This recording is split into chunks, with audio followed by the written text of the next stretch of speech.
नमस्कार दोस्तों, मैं पंकज शर्मा आपके अपने ऑनलाइन एजुकेशन प्लेटफॉर्म पर सभी का स्वागत करता हूं। जैसा कि आप सभी को पता है कि हम आपके लिए लेकर आते हैं 101 ट्रिक सीरीज में से हमेशा की एक ट्रिक, जो कि 50 मैथ्स की ट्रिक तथा 50 रीजनिंग की ट्रिक के बारे में आप अध्ययन करते हो। तो आज की जो ट्रिक है वो है रीजनिंग के एनालॉजी सब्जेक्ट की, यानी हिंदी में इसको कहते हैं सादृश्यता। हिंदी में इस चैप्टर को क्या कहते हैं? सादृश्यता। तो वैसे तो इसमें बहुत टाइप के प्रश्न आते हैं, लेकिन जो आज की ट्रिक है वो आपके किस पर बेस्ड है सर? नंबर पर, संख्या पर। किस पर बेस्ड है कि जब भी आपको सादृश्य चैप्टर से संख्या पर प्रश्न आए तो उनमें क्या क्या कॉन्सेप्ट लगते हैं या उनको हल करने की हमारे पास क्या ट्रिक होनी चाहिए। तो देखो, ट्रिक का यहाँ पर कोई रोल नहीं, यहाँ पर जो बेसिक रोल है वो है कॉन्सेप्ट का। ठीक है, कॉन्सेप्ट क्या क्या लगते हैं सर? तो हमें पता है छोटी छोटी संख्याएं होती है ना, जब एक एक है ना, तो उसमें क्या लग सकता है? या तो सम विषम का, क्या लगेगा? सम विषम। या फिर आपके क्या लगेगा? प्राइम नंबर का। या फिर क्या लगेगा? प्राइम नंबर का। ठीक है, तो एक कॉन्सेप्ट तो हो गया आपका ये। दूसरा क्या होता है सर? अब 2 से 3 हो तो जब भी 2 से 3 संख्या आती है तो वहाँ आपके क्या कॉन्सेप्ट लगता है सर? वहाँ लगता है वर्ग या घन का।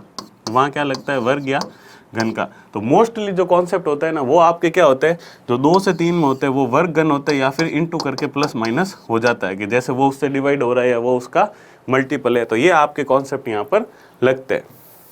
तो अपन अब बात करते हैं आज के पहले प्रश्न की। पहले प्रश्न में आपको दे रखा है कि 22, 625, 13।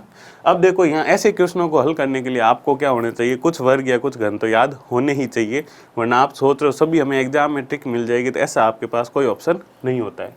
तो यहाँ पर देखो, ये क्या है सर? 22 है और ये 625। और 625 को जैसे ही मैंने देखा, क्या दिखा मुझे सर? ये 25 का स्क्वायर है ना, 25 का वर्ग है। कौन? 625। अच्छा, ये अगर 25 का वर्ग है तो ये किसका वर्ग लग रहा है? क्या भाई 22 तो किसी का वर्ग होता नहीं है। इसका मतलब क्या? ये 22 है और ये 25 है। तो जो पहली संख्या थी ना, अपने को एनालॉजी में करना क्या होता है? पहली दूसरी में संबंध पता करो, उसी संबंध को तीसरी चौथी में अप्लाई करना होता है। तो यहाँ पर चौथी या तीसरी जो भी आपसे पूछा गया वो कौन सी संख्या आएगी वो बताना होता है। तो 22 है, तो 22 में क्या करोगे सर? 25 का स्क्वायर है, मतलब 3 ऐड किया और उसके बाद क्या हुआ? उसका स्क्वायर किया। तो ऐसे यहाँ पर आपके क्या दे रखा है? 13। तो 13 में भी क्या करोगे? 3 ऐड, तो क्या आएगा? 16। और 16 का जब स्क्वायर करोगे तो आपको क्या संख्या मिलेगी सर? 256। आपको कौन सी संख्या मिलेगी? 256। और बी ऑप्शन आपके बिल्कुल सही है। तो देख लो कितने सिंपल क्वेश्चन आते हैं, बस ये संख्याओं पर आधारित है। वो आपके क्या है? कॉन्सेप्ट है, इसमें बहुत सारे अलग अलग कॉन्सेप्ट लगते हैं। तो आपको प्राथमिकता किसको देनी है सर? सबसे पहले मैंने बताया ना, प्राइम नंबर को। ठीक है, प्राइम नंबर, सम विषम। उसके बाद दोगे आप घन को। किसको? घन को, घन के साथ प्लस माइनस। फिर वर्ग को, वर्ग के साथ प्लस माइनस। फिर आप दोगे गुणे भाग को, उसके साथ प्लस माइनस। या लास्ट में आप किसको दोगे?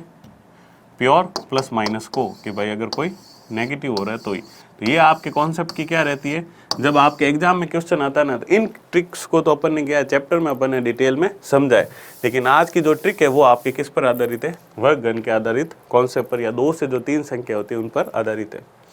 चलते हैं अगले प्रश्न पर। अगला प्रश्न है, उस विकल्प का चयन करें जो दी गई 30 संख्या से। तो वही है, बस पहली से आप क्या करोगे? दूसरी में संबंध पता करोगे। तो यहाँ मुझे दिख गया है 200 गुण 90। फिर से अगर वर्ग याद होगा ना तो आप इन चीज़ों को आराम से कर पाओगे। सर ये तो क्या है? 17 का स्क्वायर। और 17 जैसे ही दिखा सर, पहली संख्या भी क्या दे रखी मुझे? 17। तो जब पहली संख्या क्या दे रखी? 17, और दूसरी जो संख्या है वो क्या है? उसी का स्क्वायर। उसी का क्या है? स्क्वायर है। तो आपको सामने दे रखी है 23। कितनी? 23। तो ये वाली क्या आएगी सर? ये आएगी 23 का स्क्वायर। जो चौथी यहाँ पर आएगी ना वो कौन आएगी? 23 का स्क्वायर। अच्छा, अब 23 का स्क्वायर भाई याद भी नहीं है ना? याद भी तो नहीं है, दिक्कत तो यही है। याद होता तो फिर एग्जाम क्लियर हो जाता। तो कोई बात नहीं, याद नहीं है ना, इतना तो याद है। 3 का स्क्वायर क्या होता है? 9। भाई 3 का तो स्क्वायर याद है ना, तो 9 का मतलब क्या है? पीछे मेरी यूनिट डिजिट क्या आएगी? 9। क्या पहले ऑप्शन में है? नहीं है, गलत। सर दूसरे में, तीसरे में, चौथे में नहीं है, गलत। 2 में तो है। अच्छा, अब देखो, ये तो 169 है। तो 169 तो सर 13 का होता है। किसका होता है? 13 का। और याद भी नहीं है, तो यहाँ से दिमाग लगाओ कि ये 20 से ऊपर है। अब 20 का तो वर्ग याद होगा ना, कि 20 को 20 से गुणा करोगे तो सर ये तो 400 आ जाएगा। कितना आएगा? 400। इसका मतलब 23 का वर्ग इससे ऊपर ही होगा। किससे?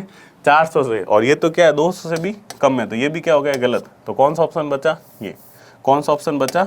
आपका ऑप्शन नंबर बी बिल्कुल सही हो जाएगा। क्या होगा? बी ऑप्शन बिल्कुल सही होगा। तो इन चीज़ों को आपको, छोटी छोटी चीज़ों को ध्यान रखना है कि अगर मान लो कभी कभार ऐसी कोई संख्या आ जाए जिसका वर्ग आपको याद नहीं हो या कुछ भी अगर आगे सॉल्यूशन नहीं हो रहा, तो वहाँ आप जाओगे एक बार ऑप्शन में, ऑप्शन की सहायता से भी काफ़ी प्रश्न हो जाते हैं। कौन सा मेथड यूज करोगे? ऑप्शन एलिमिनेशन मेथड, यानी ऑप्शन को बाहर निकालने का। अगर आपको सही का पता नहीं है तो गलत तो है ना, गलत का तो पता है, तो गलत को क्या करो, बाहर निकालते जाओ, तो आपका सही अपने आप आ जाएगा। अगला है 45, 315 तो 37। अब देखो 45 है, 315, 37, भाई ये छोटी छोटी संख्याएं होती तो सम विषम प्राइम नंबर का देखता। यहाँ है ये बड़ी संख्या है, और बड़ी संख्याओं में भी क्या भाई साहब, वर्ग घन मुझे किसी का लग नहीं रहा, वर्ग थोड़ी लग रहा। 45 का वर्ग तो काफ़ी जाएगा ना, 40 का ही कितना हो जाता है 1600, 40 का भी कितना हो जाएगा 1600, तो 45 का तो उससे ऊपर जाएगा। कितना जाएगा? तो 4 पंजे 20 और 25, 2025। 45 का वर्ग कितना होता है 2025, तो ये तो काफ़ी लंबा है। यहाँ तो 300 दे रखी, इसका मतलब क्या होगा, यहाँ पर कॉन्सेप्ट सर कुछ ना कुछ गुणे का लगेगा, क्योंकि जुड़ भी इतना लंबा तो जुड़ नहीं सकता, तो क्या कुछ ना कुछ गुणे का लगेगा। तो आपको पता है कितना है, 315 बन रहा है। किससे बन रहा है? 45 से। अब देखो चीज़ें, ये चीज़ें आपको एग्जाम में ऐसे ही अप्लाई करनी, स्ट्रेटेजी आपकी यही रहनी चाहिए। भाई अब मुझे ये गुणा करके थोड़ी देखूंगा एक एक का क्या है, क्योंकि 5 को तो किससे भी गुणा करोगे एंड में तो क्या आएगा, 5 ही आएगा या फिर 0 ही आएगा। ठीक है, तो अब यहाँ पर देखो ये कितना है सर, ये 40 है, या इसको मैं क्या मानूँ 50। तो अगर मैं इसको 40 मानूँ, कितना मानूँ 40, तो मेरा 300 के आसपास क्या आएगा, तो हमें पता है भाई 40 का 300 के आसपास क्या रिलेशन रहता है, 7 का, है ना। 1 0 घटाऊँ तो 7 चौके 28 के आसपास, है ना, ये 30 के आसपास ही रहेगा। तो 7 चौके 28 मतलब 280 ये हो जाएगा। अच्छा अगर इसको मैं 7 से गुणा करूँ तो फिर, तो सर पीछे जो 5 बचा भाई इसको आप तोड़ दो। ये स्ट्रेटेजी समझा रहा हूँ, इसको ध्यान रखना डायरेक्ट करने के लिए। भाई इसको मैंने गुणा किया, मुझे पता है अगर 300 के आसपास लाना है तो कौन सी संख्या है सर, 280। इसको अगर मैं 7 से गुणा करूँ तो 280 मिल जाएगा। अच्छा भाई इसको करूँगा तो इसको भी तो करना पड़ेगा ना, तो ये भी कितने से गुणा हुआ 7 से, और ये कितना हो गया 35। तो इनको जोड़ूंगा तो 80 और 35 कितना हो जाएगा सर, 315 मिल जाएगा। कितना मिल जाएगा, 315। तो ये चीज़ आपको लगानी है वो किसके आसपास है। ठीक है, इसका मतलब क्या हो गया, ये जो आपका 315 है ये यहाँ पर क्या है, 45 का 7 गुना है। क्या है, 45 का 7 गुना है। तो आपसे पूछा है नेक्स्ट कितना, 37। भाई संख्या भी ऐसी ली जिसका पहाड़ा या टेबल आपको तो आती नहीं है, लेकिन कोई बात नहीं भाई, पहाड़ा टेबल नहीं आती है तो क्या हुआ, यूनिट डिजिट मेथड पता है ना आपको, क्या यूनिट डिजिट मेथड। ठीक है, ये आपके याद होना चाहिए, मतलब याद तो क्या, मेथड पता होना चाहिए। ठीक है, ये काफ़ी एग्जाम में हेल्प करता है आपको कम समय में, समय बचाने में। तो अब 37 का गुणा मुझे नहीं आता सर, कोई बात नहीं, मुझे इसका 7 गुणा चाहिए। मैंने देखा 7 ही कितने गुण 50, मतलब यूनिट डिजिट कितनी आनी चाहिए, 9। इसमें है क्या, नहीं। इसमें है क्या, नहीं। इसमें है, इसमें है, 2 में है ना, 2 में है। लेकिन भाई अगर मैं 30 को 7 से गुणा करूंगा ना, तो 7 ये 210 है ना। अब 7 ये तो आता है ना, 30 को 7 से गुणा करोगे ये तो आता ही होगा ना आपको कि 7 ये 21 और पीछे 0 वापस, तो 210 कितना है, 210। यानी जो मेरी संख्या होगी वो 210 से, तो 200 से ऊपर ही जाएगी।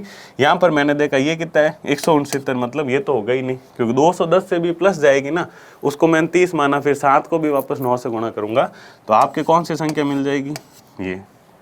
या फिर क्या करोगे, 40 को कर दो किससे, 9 से गुणा, तो 9 चौक 28 है ना, कितने हो जाएंगे 280, वापस 3 को 9 से गुणा करके माइनस कर दो, तो 7 21, तो क्या हो जाएगा।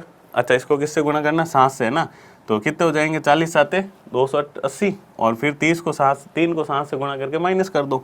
इसको क्या लिख दोगे, 40 माइनस 3, तो ये भी आपके क्या हो जाएगा यहाँ पर सही। तो ये चीज़ अब डिटेल होती है, इनको समझाने की जरूरत नहीं है, ट्रिक है आपके पास। तो आपका आंसर क्या आ जाएगा सर, 259।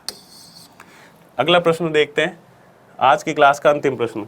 अंतिम प्रश्न कह रहा है सर 24 4 45। तो भाई देखो 24 ना तो मुझे किसी का स्क्वायर दिख रहा है, 4 दिख रहा है ना, किसका होता है, 2 का, पर 45 भी नहीं दिख रहा है। तो अब 2 का स्क्वायर का 4 में इससे क्या करूँ भाई, ये तो मैं 2 का स्क्वायर करूँ तो 4 होता है, 2 का क्यूब करूँ तो 8 होता है, उससे भी कोई संबंध नहीं है ना, उससे भी कोई संबंध नहीं। तो फिर संबंध क्या है सर, संबंध सिंपल सा ये है, इसको डिवाइड करूँ तो क्या है, 24/4 6 आएगा।